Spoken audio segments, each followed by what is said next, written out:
Something that was really useful for me was figuring out how I learn best. So some people learn best by listening to things, so like recording themselves and then listening back to it.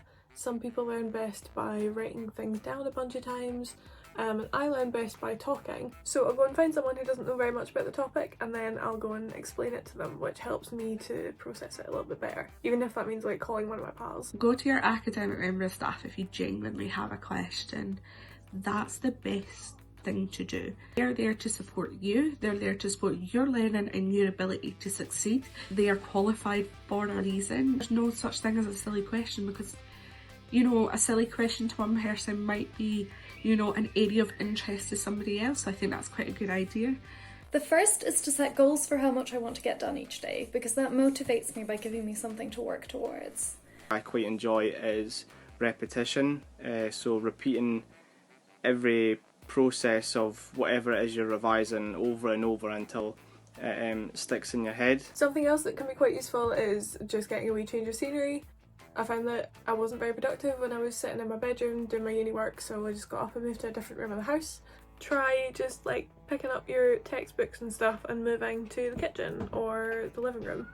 Start your essays early, do not do it last minute. I've done this too few many times that I want to admit. My learning style is I like to learn by colour.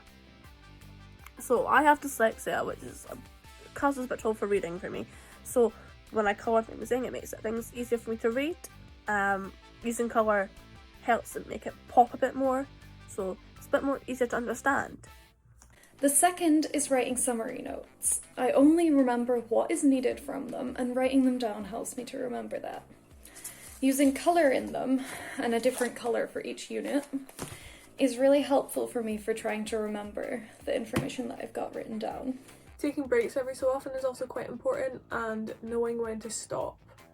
If you're kind of sitting in front of your laptop and you have been for 6 hours and you're just not getting anything done, you're probably not going to get anything done at all. So yeah, knowing when to stop is also useful.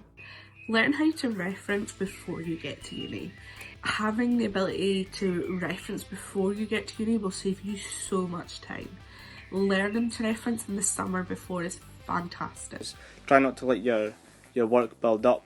You should really dedicate time towards it, if it's like time each night or time each week, and try not to leave it to the last minute. Try to make it interesting as well if you can. It's not always possible, but if you can draw a mind map instead of writing a paragraph, and you feel that that visual information is easier for you to process and understand than just a block of text, you could try that, or you could try flashcards to test yourself with, rather than writing stuff down a bunch of times. Third is flashcards.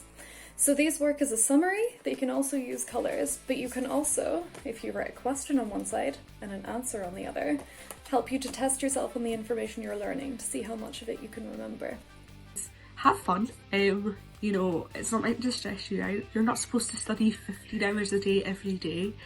That's not realistic. While some people might be able to do that, others can't. So kind of finding what works for you. Planning out your time and maximising that and not putting it to waste is really important to getting work done. It's really motivating, and it keeps a structure to your study time and your free time as well. So you kind of need that balance, so a study plan is really good. Also, really importantly, don't be too hard on yourself. Studying can be really, really hard. Like, staying motivated at this time of year is so tricky, especially when it's so nice outside and you would rather be doing anything other than writing an essay in your bedroom.